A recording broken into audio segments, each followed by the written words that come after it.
cannot remain in the port authorities as it exists now.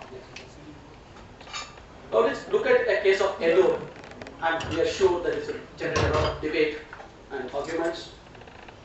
Now, if you look at corporatization as a model, if you think that limited company is an option, we have classic case of Mundra and Pipo, which are also basically port writers, given to port developers to develop the ports. Now, in fact, Mundra and Pipo had connectivity problems, serious connectivity problems compared to Edo, but the results have been different. Now, Edo was also corporatized. It has tariff freedom, unlike minor ports. Now, instead of best of combinations, the results have been different. And we believe firmly that that is one of the options which we should look at. We'll be happy to receive your views also, is how to make it strategic investor. Now, it's one thing to say it's corporatization. Corporatization has to be enabled. When we say corporatization, it has to be enabled. We cannot just create a corporatization just for the name. The spirit of corporatization is more important than the form. When we say corporatization, I think there's a very important point we want to bring to the attention of this crowd. Today we have serious viability issues between one port and other port because some ports are not able to go. We may have riverine ports. We may have some natural limitations that are difficult to overcome. So why do we look at port trust today as local authorities? We're not local authorities. Let port trust or government people be given the freedom to act across locations. Look at Singapore port. You ever find it? Coastline. Now Singapore port has become a business, has formed entities to invest overseas. Now why not ports compete with each other, become corporate entities with a strategic investor? So what will happen is that a particular berth in Chennai could compete as a limited company, could compete for a bid in Visakhapatnam. So you basically diversifying the hinterland risk. If you are in Calcutta, if you think you have a strong skill set there, you form a limited company, why don't you bid for a prosperous port, let's say Indore? So you basically transfer the hinterland risk from one port. Let's get out of the mindset that port risk is for that particular locality. And it also has a logistics is possible. And with probably under Companies Act, we'll be able to do many things which we will not be able to under statutory law. We'll get into joint ventures, etc. And resources, if they are priced from the stock market and capital market, we do have investor due diligence. And these basically make sure, address some of the issues, that investor due diligence make sure that the moment we make them depend on the market also. A lot of investors have a lot of due diligence. They make sure the projects are driven well, that the commercial considerations are in place. And why not listing?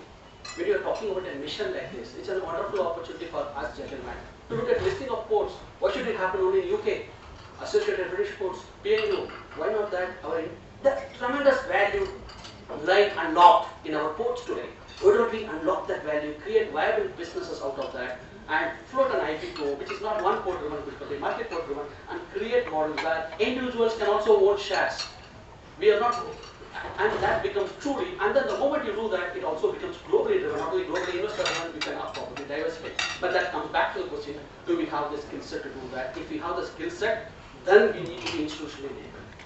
Even assuming that we have the skill set, then the next question is that we need to be institutionally enabled, having strategic investor in place. Next.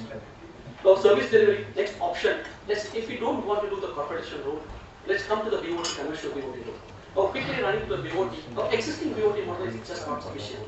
Of course, IDFC, we have been advisors to government at that particular level. But today, if you are trying to talk about private sector participation in existing worlds, new models, let's say we are trying to procure dredging.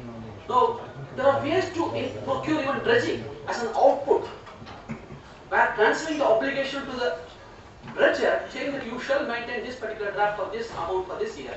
But instead of making the yearly contract, let's take example from a sector like roads. Create a life cycle contract. Create a contract where you procure the debt for a particular, let's say on a BOT transaction. There are two ways of doing that. One, shadow tolling, and direct tolling. When you use the word shadow tolling, the government can buy this debt from the private investor, but they will pay depending on how many ships pass through the port. That means transferring the traffic risk to the private investor. Other option, if you don't want to take the traffic in cases of ports where there is no traffic history, we can use the annuity model that the port will bid for that, and the person who puts the lowest periodic payment as annuity will get that. But then the challenge is that if you create, let's say, a long 20-year contract and with strong payment mechanisms, make sure that payments will not be forthcoming, service parameters are met.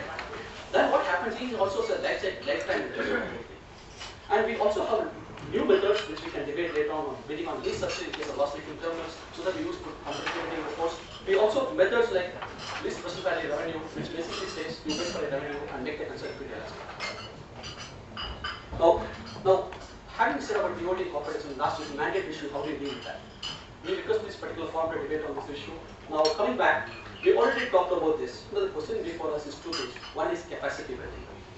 Now we sincerely believe that project development, when it can be still domiciled in the local boards, provided capacity building is undertaken, so that right projects come to the market. But because what happens is that at a national level, while it's one thing to say that there can be free market, we can have as many projects as possible, ultimately it's the country's trade competitiveness is important. Now we need to create logistic solutions for this country's trade in a commercial format. Then we need to have bodies which have access to other transport projects, which know the information what's happening, and to give a logistic focus to build all investment proposals from a logistic perspective and not just from financial agency. Because that particular body may know what is happening in the right sector and what the is, etc. They'll be able to cross leverage and make sure that the projects lead to a national wealth creation process rather than domiciliary, because it's also beyond the mandate of the port trust. So not only they do not have knowledge of what's happening in the sector, they do not have a mandate. This particular authority or cell, subject to the debate, can be given the authority also, to stop given ideas on how to get the right connectivity in place, because the port will not be able to do that. For a particular Paradip port, it's good to say that we need right connectivity, but how do you put that into place? And how do you follow up with the railways to do that? That's it. Next. And this centralization, this centralization will also make sure that skills are domiciled in a particular place instead of looking at for sectors. Now, having said all that, PSP, all these are corporate mantra today, but do we supplement market or is supplant market? If you supplement market, how do you do it? One of the important things we thought that it's very important now that the ports, we need to create a framework where ports can compete. We need qualified bidders to come in. One way to look at it is enhance the quality of competition today rather than just attacking the quantity. Now, if the country, now today the framework says that entities which do not have operating record as a board can still compete with the management contractors. So if experience is not that important, that no technical experience can be bought, why not we say entities which have proven track record in project development, let's say in similar sectors, airport, roads, can compete in ports because they have demonstrated ability to develop projects. So the quality of the competition goes up, and we also sort of unleash the entrepreneurial talent available in the country. This is superior to right discrimination, which is also being considered. Now saying that, the next question is the tariff. Now we have a lack of level playing field between federal ports and other ports, where tariff is controlled in major ports or in major ports. But the good point that we looked at the international experience, India is one of the probably few countries where tariff is determined. And Mexico is probably another. Now, next issue is that this tariff, what we are controlling, what we regulate is ship to shore tariff. We are not looking at the entire logistics chain. But I'm just responding to Ramesh, what the earlier study says is that Indian ports may not have the costly tariff, but the system cost for Indian ports is very high. So are we now trying to control a particular element and still thinking that we are making the trade competitive? Then the international, if you see the regulation, tariff regulation is facilitating function based on guidelines. Plus, it's also got economic regulation, making sure that the competitive forces work. It's basically anti-competitive behavior is being checked. Now, the need to, do we have the institutional capacity and background today that we need to obviously for an enhanced institution to look at economic regulation is something that we need. Next. Now, concerns in ports. We all say port necessity. Is a port waters big? When we say port waters, today we have, if you look at the Indian Ports Act, which is a statutory framework, so section 7 says anybody can be conservator. In a body of persons or persons, officers. Persons or body of persons can become that. And section 66 says that particular conservator means private limited companies can become conservator. Section 66 says you can delegate it to staff. Having said that conservancy can be privatized, you can delegate it to staff. Section 18 says government will not indemnify anybody for the loss of the conservator. The question is who looks after conservancy. If a major external type of disaster happens in Indian waters, all this what we talked about will go for a 6 because there will be no port water to service. So the issue is that it's a very serious issue which requires attention. Then there's a classic constitutional dilemma we have before us: managed ports, concurrent from list of the constitution. So the question is, why don't we have at least a common consultancy code which takes us right on the regulations on that?